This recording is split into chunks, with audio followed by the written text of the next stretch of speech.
Je vais vous lire un extrait de Dans la forêt de Hokkaido de Éric Pessan.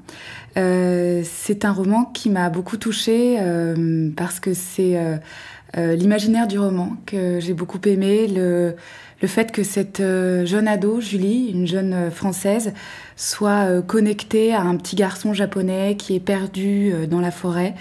C'est d'ailleurs tiré d'une histoire vraie qui a eu lieu au Japon. On a un petit enfant qui a été abandonné par ses parents au long de la route parce qu'il était turbulent en voiture, et en faisant demi-tour, les parents se sont rendus compte que l'enfant s'était perdu en forêt. Et là, dans le roman, Julie est profondément connectée à ce petit garçon. Elle a l'intuition profonde que son rêve est vrai, que son rêve est réel. Et c'est ça que je trouve beau, c'est un peu la célébration des intuitions des enfants, de leurs intuitions magiques qui vont au-delà du langage, parce que le petit garçon est japonais et ils arrivent à communiquer ensemble, elle arrive à prendre entre guillemets possession de son corps, et c'est cette célébration des pensées magiques des enfants, de leur intuition magique que j'ai trouvée très belle, qui va au-delà du langage. Il y a aussi un jeune migrant érythréen qui est recueilli par son père chez elle, et elle arrive à communiquer avec lui aussi au-delà du langage. Et là, je vais vous lire un extrait, c'est le moment où elle se rend compte qu'elle peut agir sur le petit garçon, donc elle peut peut-être lui sauver la vie. Et elle a cette clairvoyance, et en même temps elle est dans le doute. Alors c'est parti. 2 paracétamol, un baiser sur mon front chaud, les stores à moitié fermés et au lit. Voilà ce que ma mère a décidé. Je mangerai quand je sentirai venir la faim. Il me faut du repos, et si la fièvre ne tombe pas, on ira voir le médecin lundi matin. Il est à peine 13h quand je me recouche. J'ai pris une décision claire et précise. Je vais affronter le rêve. Je ferme les yeux, j'attends. Le lit tangue très légèrement. Des frissons me parcourent, par vagues régulières. Sous la paume de mes mains, je sens ma peau chaude, piquetée de chair de poule. Je souffle lentement. J'évacue la peur, j'évacue l'inconfort de la fièvre.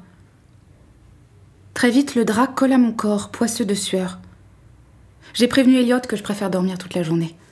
Il m'a envoyé une pluie de cœur, je sais qu'il peut comprendre. J'attends, et le sommeil ne vient pas. Je me blottis dans un coin du lit où le drap est encore frais. J'ai froid, j'ai chaud. J'écoute les bruits monter du parking. J'écoute mon frère aller et venir de l'autre côté de la cloison. Avec ma mère, ils attendent le retour de papa pour déjeuner. J'entends aboyer un chien au loin. Je ferme les yeux. L'aboiement s'estompe et une mouche vole dans ma chambre, frôle mon visage, s'éloigne, revient, bientôt imitée par 2 ou 3 autres insectes. Mon pied écrase une branche morte. J'ouvre les yeux. Il fait nuit. J'y suis. Je suis revenue dans le rêve. Je scrute l'obscurité autour de moi. Elle n'est pas encore totale. Le soleil a dû se coucher il y a peu. La lune brille dans le ciel. J'arrive à voir où je mets les pieds. Tout autour, à une dizaine de mètres, la forêt s'agglomère en une masse ténébreuse, confuse, sans relief. J'avance avec prudence, une main tendue en avant pour éviter qu'une branche ou une ronce ne me griffe le visage. J'ai faim. J'ai terriblement faim. Je n'ai pas mangé depuis des heures. J'ai soif aussi. Sur ma gauche, une ouverture noire révèle la présence d'une mare ou d'un petit étang. Je m'en approche. Mes chaussures s'enfoncent dans la vase. Je sens l'eau glaciale mouiller mes chaussettes. En plus d'être affamée, j'ai très froid. Le petit garçon que je suis devenue se penche. Je comprends qu'il va boire cette eau croupie.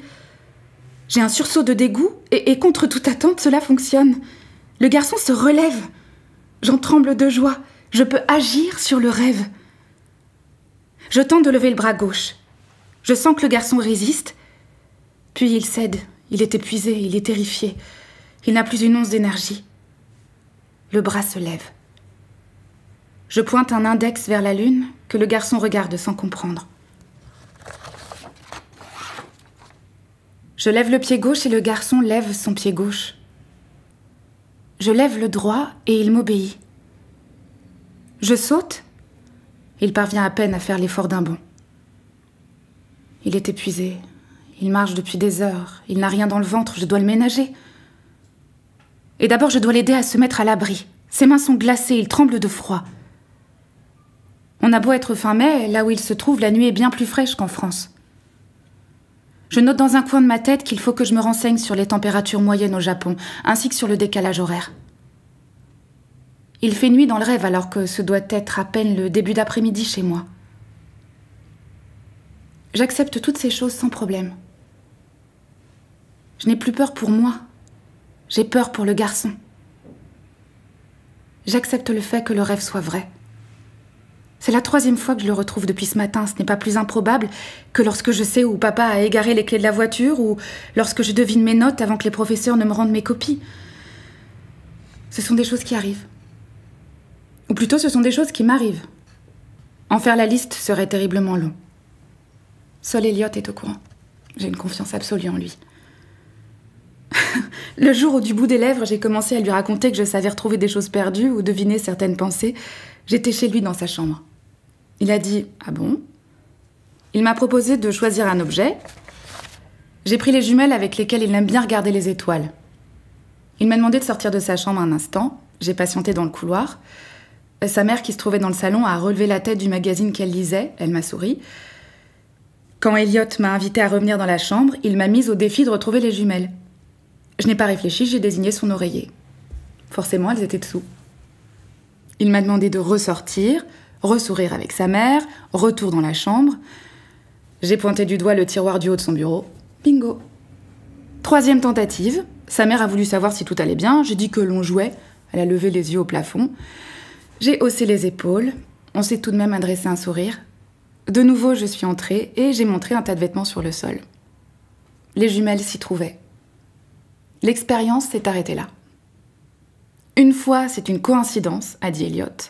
2 fois, une chance terrible. 3 fois, une preuve. Et après un temps assez long, il a ajouté « Tu es génial ». Mon frère, lui, a tiré une autre conclusion à mon sujet. Il me trouve flippante. Je ne lui ai jamais montré ce dont je suis capable, mais il a compris certaines choses. Quand papa tourne en rond en s'agaçant de ne pas retrouver son portefeuille, que nous sommes très en retard, je ne peux pas m'empêcher de lui demander s'il a regardé dans la poche intérieure de sa vieille veste, celle dont la doublure est déchirée. Papa est tellement content de retrouver ses affaires qu'il ne veut pas savoir comment j'ai mis dans le mille. Thomas, par contre, fronce les sourcils en me regardant. Parfois, il fait le signe de la croix pour m'énerver. Un jour, il avait accroché une tresse d'ail sur la porte de ma chambre. Je l'ai vu sursauter lorsqu'il m'aperçoit par surprise alors qu'il pense que je suis dans ma chambre ou dehors. Et j'avoue que je ne fais rien pour le rassurer. Il n'a qu'à pas m'appeler poids plume et s'en prendre tout le temps à moi. Je ne sais pas si je suis flippante ou géniale. Je devine des choses que je ne suis pas censée savoir, c'est tout. Et ça ne m'a jamais inquiétée ou posé problème. Tout comme j'admets maintenant que mes rêves me conduisent à vivre la vie d'un garçon à l'autre bout du monde.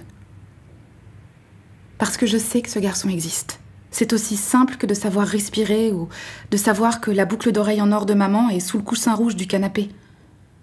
Ce garçon existe et il a besoin de mon aide. Pourquoi je suis reliée à lui? J'aurai le temps d'y penser plus tard. Il y a urgence. Si je ne fais rien, il va mourir d'hypothermie ou de faim ou il va tomber dans un des nombreux étangs de cette forêt et se noyer. Mes rêves ont un sens. Je dois l'accepter. J'ai un garçon inconnu à sauver. Un craquement fait bondir le garçon.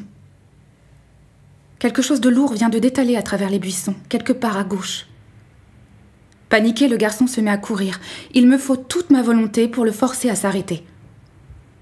La cohabitation se révèle difficile.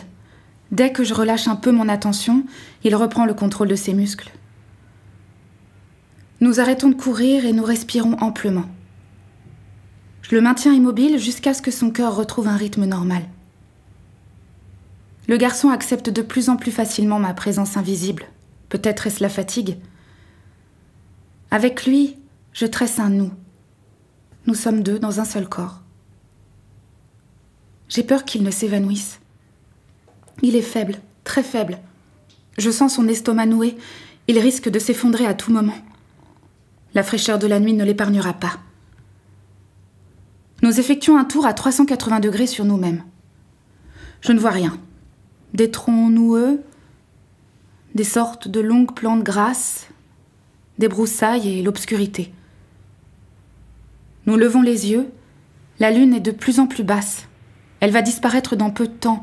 Alors il fera nuit noire et nous ne pourrons plus avancer, au risque de heurter des arbres ou de tomber dans l'eau, voire de glisser dans un trou ou un ravin. J'ai vu des montagnes au loin ce matin. Les chemins montent et descendent. La région est escarpée, dangereuse. Le garçon lutte encore contre ma présence. Il veut courir, sa peur cherche à m'envahir. Je sens ses pensées contaminer les miennes, des pensées d'enfants paniqués, des pensées dont je ne comprends pas la langue mais dont je perçois nettement la signification. Nouveau craquement. Au loin, un cri, suivi de ce qui ressemble au hurlement d'un loup. Le garçon se raidit et un court instant je le perds. C'est comme si j'allais tomber, je me sens aspirée vers le sol. Je comprends que je vais quitter le rêve.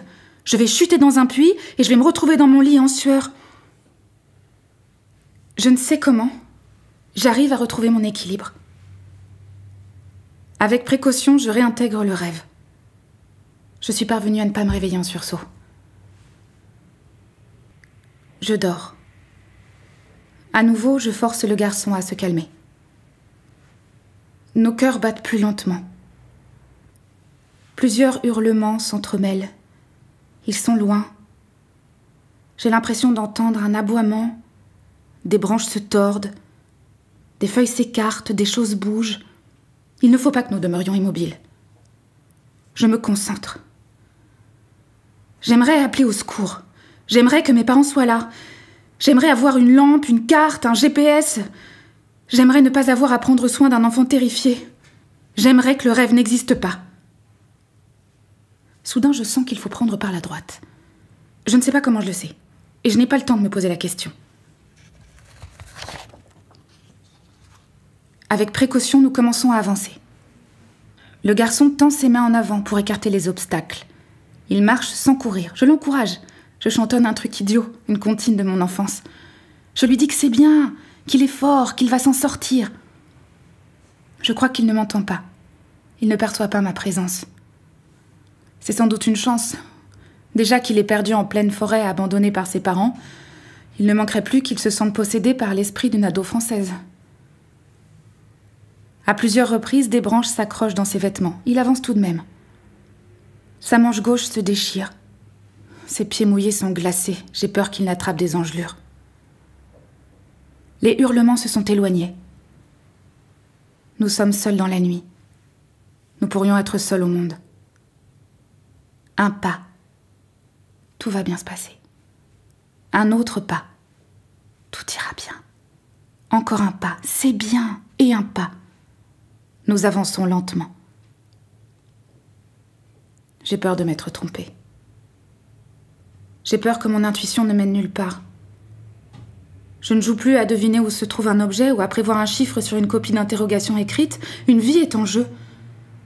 Pour la première fois de mon existence, je me demande si je ne m'abuse pas toute seule. Mon don n'existe pas. Ce n'est pas possible, je suis juste une mytho qui entraîne un garçon vers la mort. Je doute, jusqu'au moment où l'espace semble s'entr'ouvrir. L'obscurité est de plus en plus forte. Nous nous penchons. Le sol est tassé. Nous sommes sur un chemin. Un animal passe dans notre dos. Nous courons droit devant, aussi vite que le peuvent nos jambes épuisées. Je sens des petits nuages de vapeur s'échapper de notre bouche. Nous avons la gorge si sèche qu'avaler notre salive est une douleur terrible. Très vite, un portail grillagé barre le chemin. Nous l'apercevons à la dernière minute et manquons de peu de le heurter de plein fouet. Je n'ai pas fait d'erreur. Une profonde joie me submerge. Je guide l'enfant vers la droite. Là, l'enceinte a été vandalisée sur un bon mètre de hauteur. Le garçon se glisse sans s'accrocher. Nous trébuchons et dévalons un petit talus herbeux sans nous blesser. Au-delà, le sol est goudronné. Je devine, plus que j'aperçois, un alignement de bâtiments ronds, des baraquements en forme de demi-bidon. À bout de force, nous avançons vers le premier. Le garçon tente de se débarrasser de mon emprise pour aller directement à la porte, mais j'ai repéré quelque chose de précieux à l'angle de la première construction, une chose inestimable. Un robinet. Nos cœurs battent à tout rompre quand le garçon tourne le robinet. Un dixième de seconde, il ne se passe rien, absolument rien, et une colère terrible nous envahit. Puis le tuyau sur lequel est fixé le robinet tremble un peu, et un mince filet d'eau coule. Un mince filet de vie. Et le garçon s'arrache presque à mon contrôle pour bondir en avant. Je ressens à nouveau un vertige, la chute en avant qui annoncerait mon réveil. Je m'accroche, je retiens sa main. C'est une torture terrible, mais il faut laisser couler l'eau quelques secondes avant de la boire. Je pense à tous les microbes qui ont pu se développer dans les tuyaux. Je réentends mon père me dire de laisser couler l'eau 1 minute quand nous nous retrouvions chaque été à la maison de mes arrière-grands-parents après 11 mois d'absence. Par sécurité, purge les tuyaux avant de boire. L'eau coule encore 8, 9, 10 secondes et le garçon m'échappe. Il boit, trop vite, s'étouffe. L'eau est glaciale, elle nous fait mal aux dents. Le garçon tousse, remet plus lentement sa bouche sous le filet. Il boit à petites gorgées. L'eau parcourt notre corps, hydrate nos muscles, déploie tout ce que la fatigue et le désespoir avaient compacté dans nos organes et nos membres. Brusquement, un haut-le-cœur secoue le garçon. Il s'étouffe 2 ou 3 secondes, vomit un mince jet de bile, se rince la bouche, boit encore un peu. Quand nous relevons la tête, la nuit est totalement tombée. Être à découvert permet de voir le ciel, immense, infini, piqué de millions d'étoiles. Par habitude, je cherche les quelques constellations qu'Eliot m'a appris à reconnaître. Les étoiles, c'est son truc à Eliot. Il connaît la carte du ciel sur le bout des doigts. Bien entendu, je n'arrive à situer aucune étoile. Le ciel du Japon n'est pas le même que celui de la France. Je me sens si loin de chez moi. Les larmes montent à nos yeux. J'ai juste envie de me recroqueviller au sol, de me pelotonner et d'attendre que ce cauchemar cesse. Sauf que nous tremblons de froid, nous avons de la fièvre. Boire a réveillé la faim. Nos ventres sont durs et douloureux. Nous devons continuer à nous battre.